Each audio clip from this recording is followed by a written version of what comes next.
Gusto nyo bang makilala ang inyong business, kumita, sumikat at maging patok online or TV? Get more customers and grow your business. Advertise now.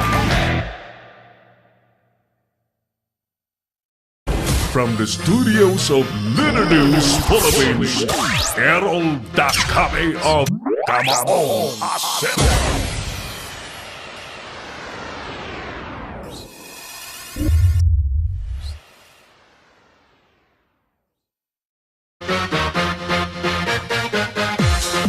Thank you. Welcome back sa ating palatuntunang Kamaong Asero na sa bayan pong napapanood sa Leader News Philippines at sa Pinoy Extreme Channel. Muli, salamat po sa ating mga partners sa Pinoy Extreme Channel, Sir Norman Castillo and Sir Renan Lopez at si Luis Aguilar at iba pang mga kasama po natin sa Pinoy Extreme Channel. Balikan natin yung ating topic. Ano po? Dapat bang ibigay sa China ang Subic Bay Shipyard kapag ka umalis na po ang grupo ng mga Koreano, ang Hanjin? No? Ano po sa inyong palagay? Kung pabor po kayo, bakit? At kung kontra po kayo, bakit? Welcome po ang inyong pong mga opinion sa ating pagtatanghal dito po sa programang Kamaong Asero. Pabor man o kontra, yan po ay appreciated sa ating programa. Habang batiin muna natin ang mga nakasilip po sa ating palatuntunan. There are several episodes na nakaligtaan kong batiin yung mga nakasilip. Saglit ha, patawad po dun sa mga episodes na hindi ko nabanggit yung ibang nakasilip.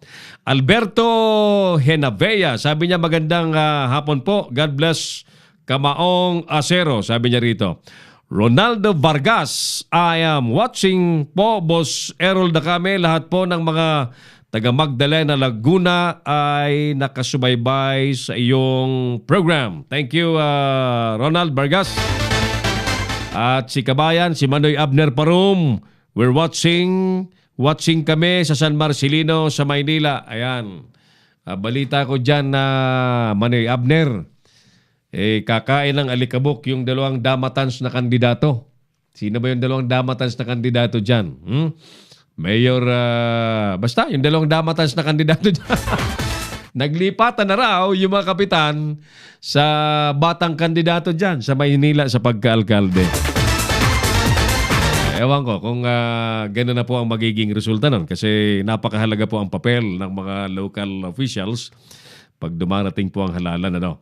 Darrell Soles de la Vega na nandito po sa studio. Yan, Sir Darrell, welcome po sa studio ng Leader News Philippines. Nagulat ako nag-snake in. Sir, magandang hapon. Yung mga katropa niya raw po ay nandyan sa ano yun? Crest Hotel. Diyan sa may Jollibee. Sa harapan ng Jollibee. Mount Crest Hotel sa Ligarda. Ayan. Yung may mang inasal sa baba, no? Masarap kumain doon. Hindi kami makalabas-labas, Nick Lawrence, at masama ang pakiramdam namin. May mga babatiin daw siya. Pabati naman po sina Uinek Iha ko na nasa Giwan Eastern Samar. Yan, Giwan Eastern Samar. Na nag-debut kahapon si Darlene Ogremin. At si Darlene Ogremin na nag-debut kahapon. Belated happy birthday. Happy birthday. Yan. 18 years old kahapon. Nag-debut. Yan. Pagka ganyan, siyempre pinaghahandaan niya ng mga tatay at nanay at nagiging dalaga na ang kanilang anak na babae. So, belated happy birthday kahapon, Darlene.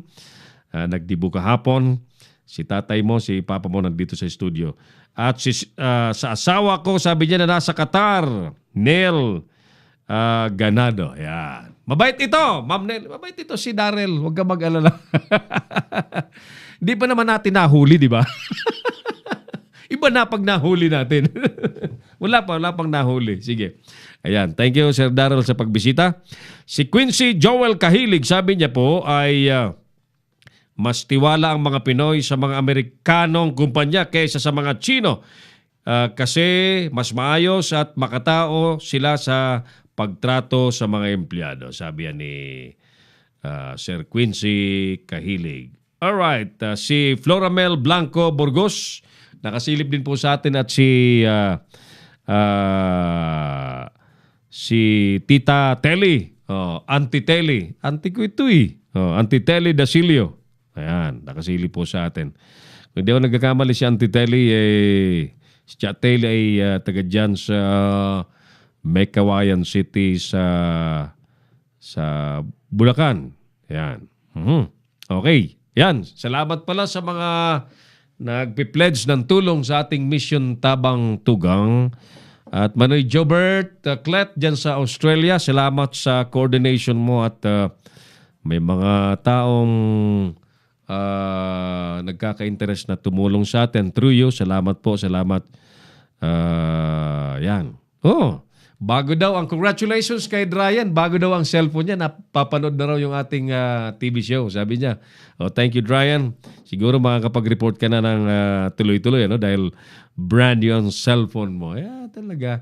Okay, mga kaibigan, para po sa mas maayos pong sasagawa po natin ng charity project natin, nasa linya po natin ang ating kasama sa Leader News through Thick and Thin na siya pong designated ngayon as Mission Campaign Manager. Ayan. I'm referring to Binibining Miss Angie. Ayan. Binibini na, Miss pa. Ang masipag pong kasama natin, matalino, at lagi pong handang tumulong. Miss Angie Puso, nasa linya natin. Angie, good afternoon. Welcome sa program. Yes, good afternoon po, Sir Errol. Ayan. Magandang hapon po sa lahat na nakikinig. Ang ating Miss Angie ay siyang designated ngayon as campaign manager po ng Mission Tabang Tugang. A very important designation para ma-coordinate ng maayos.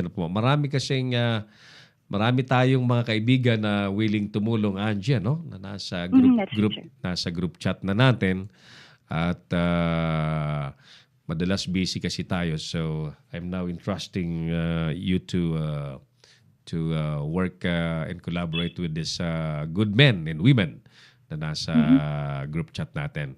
So mga kaibigan, si Angie po ang baka may nais kang sabihin na Angie? Yes, thank you, sir. First and foremost, sir, salamat po sa opportunity because I was not expecting that you will coordinate with me personally to do the campaign management for the event. And right now po, like we've talked about kanina, we are actually finishing up yung ating, kasi ilang days na lang po ito, so it's gonna be on Saturday, the Leader News Philippines Mission Tabang Tulong, which actually means Tulong Kapatid. Yeah. Ay mangyayari po on Saturday as we have posted that on the media. And we're actually pressed for time. So right now po, we are finishing up with the itinerary. And so far, we have had some help coming from our affiliates, groups, and different individuals locally at saka internationally. And we are very thankful for them. Katulad po ng sabi nga natin, it's always very, very important that hand in hand, people will come together to help other people in need. And this is the best time for that. Yes. As we know po, the area of Naga Tiwi in Albay Bicol was actually devastated with the onset of Bagyong Usman come December 30th. And it's very unfortunate kasi it happened just before the year moved into the 2019. So it's very sad na marami pong families ang naapektuhan. As a matter of fact, as you have given me the information kanina, sir, that we have about 150 families who are still stranded in evacuation centers around Naga and Tiwi, together with 15 families who have had fatalities or namatayan sila due to the landslide, the massive landslide that happened. Yes. So with these regards po, or in this regard, we came up with the News Philippines, together with various organizations and groups, came up with a mission for Tiwi Albay. Para nga po makalikom ng sapat na tulong sa kanila. And what we're trying to do, sir, is not just a one-time activity or a one-time program or event na gagawin natin on a particular day. Yeah. What we're looking to do is to actually assist them in a long-term plan. So, kasi po mahirap din kasi na we have had several events before na one time pupunta tayo doon, we would conduct the events, pero walang follow-up. Or kung meron ng follow-up, it's just through monitoring and para malaman na natin kung kamusta na sila. And then come another event, come another calamity, they go through the same process. So with the eagerness of Leader News Philippines to avoid this, or at least to prevent this in our small way, we would like this project to be a continuous project. So pang matagalan din siya. So we have come up with a proposal to do this on a long-term basis. So we are knocking on the kind hearts of our supporters and viewers of Leader News Philippines, as well as our affiliates and organizations that have been supporting us with all of these charitable activities that we've been doing so far. Na sana po, samahan nyo kami continually as we fulfill this mission. The first leg po is actually on Saturday, so we are finishing that off. And then part 2 will be announced later on na magko-conduct naman po tayo ng long-term planning for rehabilitation assistance. So we are looking forward na after this Saturday, everybody will continue to help us and send their assistance, cash donations. All of the details are in front of you right now. Kita niyo po yung banner natin posted all over the social media. And we are encouraging everybody to please help us out. Our target actually is to assist about 700 individuals. That's 200 families. Currently, at the moment, they are still in evacuation centers. These people also need continuous help. So sana po samahan niyo kami. Nagkaroon po kasi ng ocular, as far as you have discussed, nagkaroon po ng ocular ang national disaster, local disaster management officials. And na-discover po nila that there is a 100-meter visible crack around Barangay Maynonong, if I'm not mistaken, in Banwaan, Tiwi.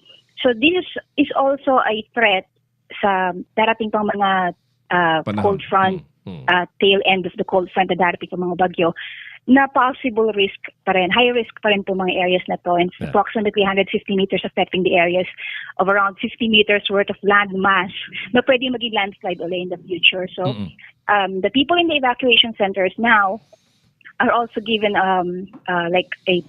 where the local government, the Mines and Geoscience Bureau, is also coordinating with the Civil Defense Group to come up with a plan of possible relocation. And we would like to be a part of that as Leader News Philippines po.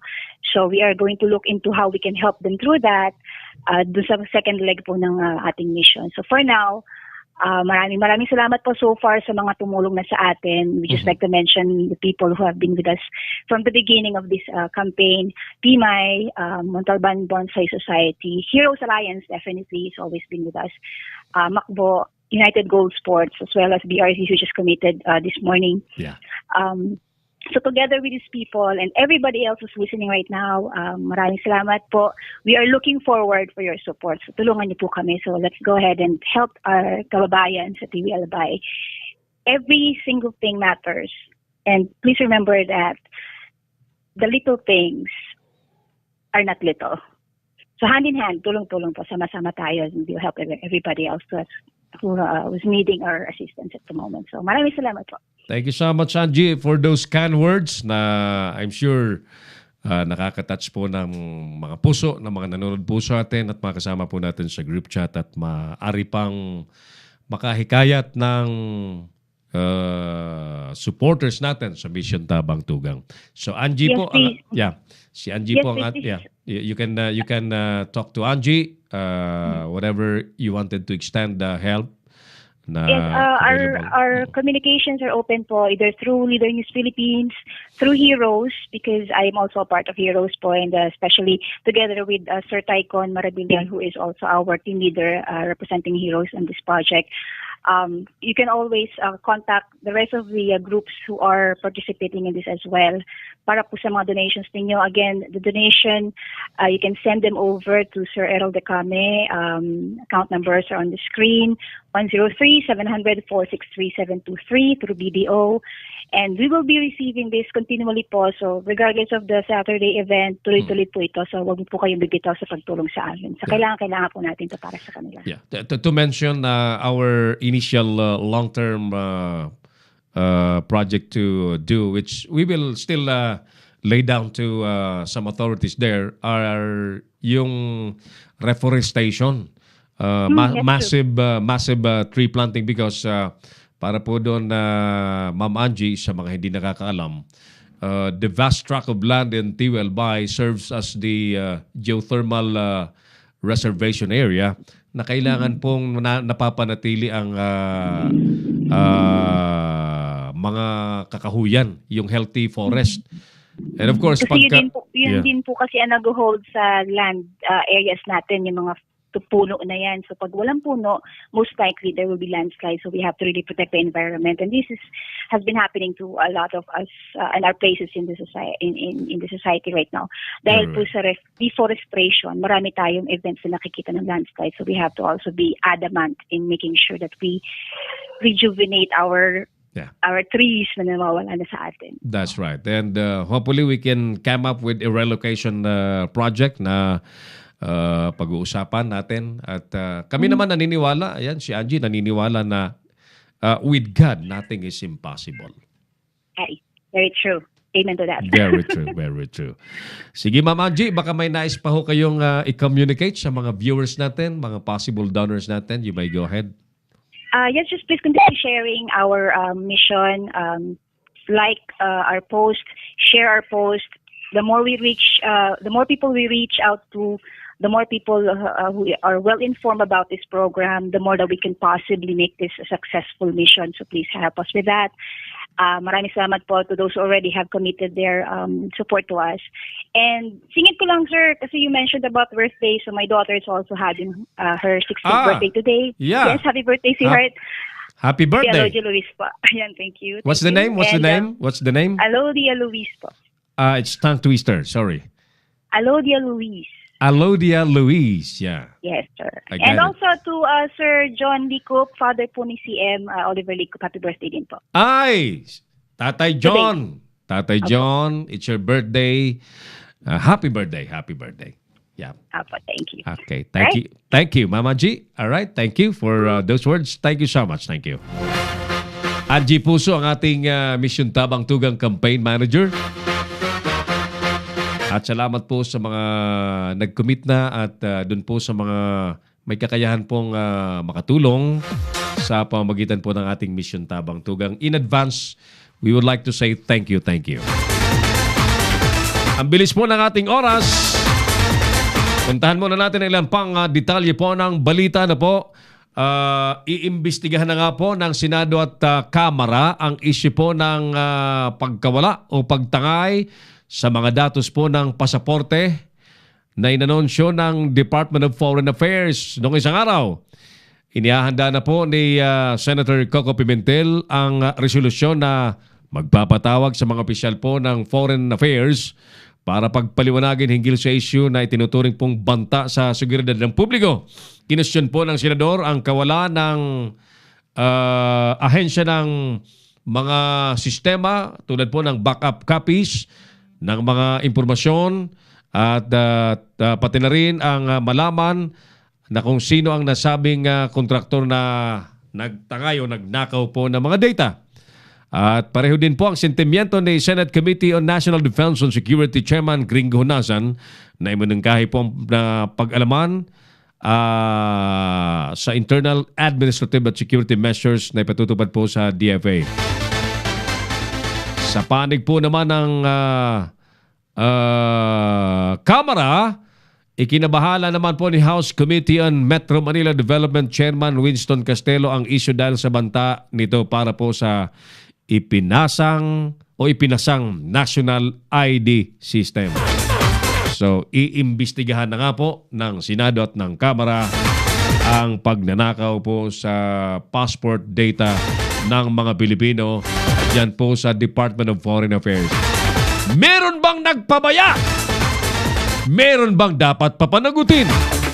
Hindi po simple ang bagay na yan sapagkat dapat ang mga datos po natin, especially private datas, ginagawan po ng paraan ng gobyerno na yan po ay dapat protektado. Diba? Meron nga tayong National Privacy Commission.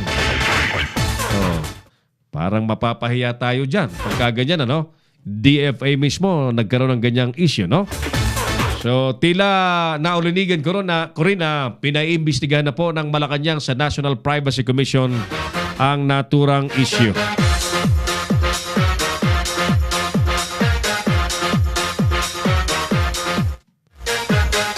Alright, napakabilis po ng ating oras. Balikan na po natin ang mga isyong tinutukan po natin sa maghapon. Senado at Kamara, iimbestigahan na po ang pagwala ng passport data. Kontraktor na tumangay ng data ng mga passport holders, pinakakasuhan na po ni Vice President Robredo.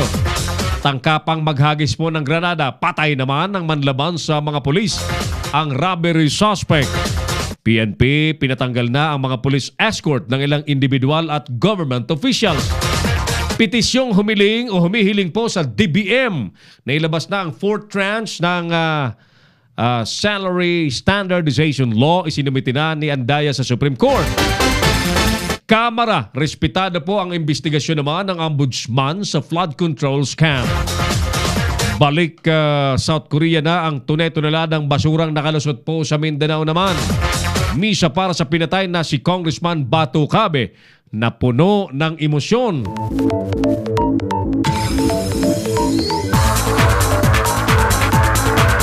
Gas leak. Pacquiao, pababagsakin daw si Browner sa 10th round ng kanilang laban. At gas leak explosion sa Paris. Wala daw pong Pinoy na nadamay. Ayan. Meron pang basahin ko. Siglit ha. Balikan ko lang yung mga nagko-comment ha. Doon yun sa survey question natin. Ha? Siglit ha. Habang tayo po ay live pa sa ating palatuntunan. Where are we? Oh, okay. Saan na tayo? Eto. Okay.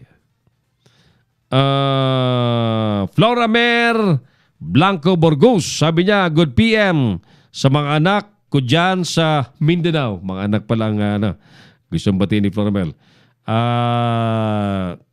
Sa taong nagmamahal sa akin, watching from Kuwait. Talaga, parang yung program ko, ginagawa niyong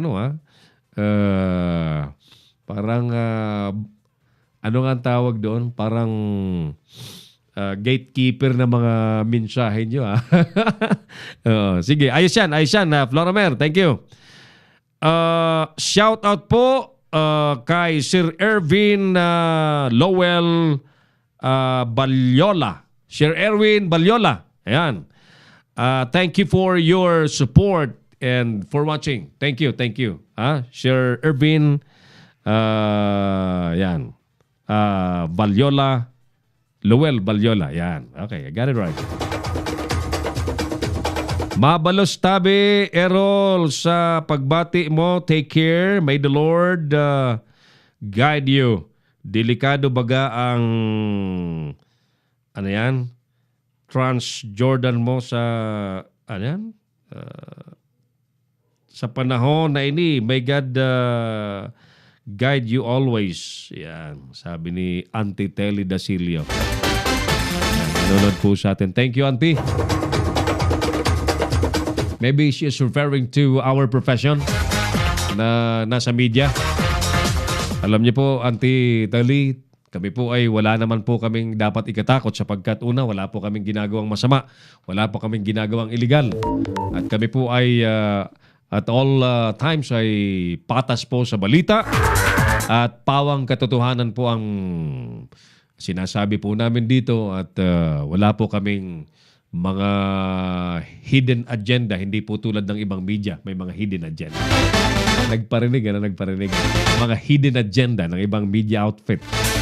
Wala po kaming ganyan. And kami po ay respetado natin ang lahat, ang gobyerno, ang sino man individual, basta ang pag-uusapan po natin ay katotohanan, nasa panig ng batas at nasa katwiran. Nandyan po ang Leader Knows Philippines. But overall mga kaibigan, ang original mission po at vision ng Leader Knows Philippines ay maging instrumento po kami ng pag-angat ng kabutihan ng lahat ng mga Pilipino. Yan po yung aming mission. Iangat ang mga Pilipino sa buong mundo. With that mga kaibigan, sa ngalan po ng ating mga katuwang sa paglilingkod dito po sa Leader Knows Philippines at sa Pinoy Extreme Channel, Yung ating mga directors ay again nasa labas pa. Joy Jonathan Biray. Hi, Jonathan. Thank you for watching our show. And who else? Si John Garcia. Baka may makaligtaan pa ako eh. Magkaroon pa ako ng utang. Ha? Ayan. And sa lahat pong mga nanonood po sa atin, salamat po at makakalabas na ng hospital ang ating Mader. Thank you, thank you. Huwag nang matigas ang ulo, Mader, ha? Huwag nang iinom ng malalamig. Thank you, thank you. Kay Dr. Revilla, ay yung ating magaling na pulmonologist. Yan. Dr. Revilla at iba pang mga doktor na nangalaga po sa ating mami. At siyempre sa studio ang ating palatuntunan po ay pinalipad ni Florence Sandaya. Magaling ang batang ito. Oh, napakagaling, mabilis matuto. Ngayon po ay siya nang nagpapalipad sa ating palatuntunan. Siyang kumakalikot lahat kaliwat kanan, taas baba. Ayan. Taas baba, taas baba. Ayan. So patient people. Ayan. Gets reward siyempre later on.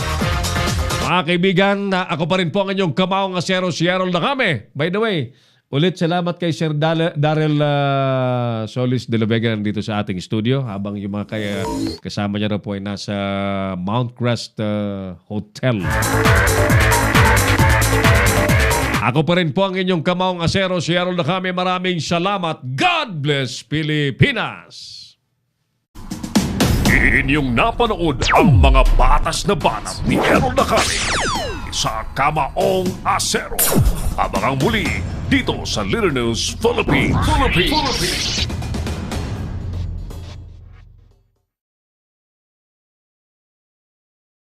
Bring your business over 1 million TV or online. Reach your target customers anytime, anywhere.